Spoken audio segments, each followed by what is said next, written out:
Sa ngalan ng Ama, at ng Anak, at ng Espiritu Santo. Amen. Panginoon, kayo ay maawain at mapagtiis na umakay sa akin sa taong ito. Binigyan mo ako ng higit pa sa aking hinihiling o nararapat sa akin. Nagpapasalamat ako sa lahat ng mga ito.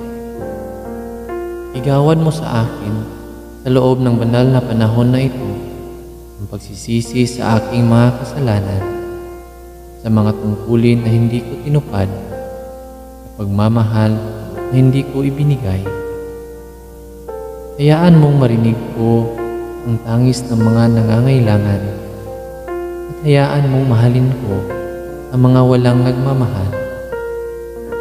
Bigyan mo ang aking mga kamay ng lakas na gumawa hindi lang ng mga dakilang gawain o hindi kahit na mga maliliit na bagay lamang. Turuan mo akong tanggapin ang kabutihan sa akin ng kapwa ng buong kababaang loob. Habang patapos na ang taong ito at ang bagong taon ay mag-uumpisa, bigyan mo ako ng iyong kapayapaan.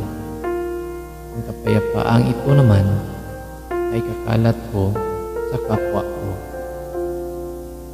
Ipinapanalangin ko na ang mga minamahal ko at ang aking maaaring tulungan ay makatagpo ng matamis na ligaya at katahimikan sa iyo.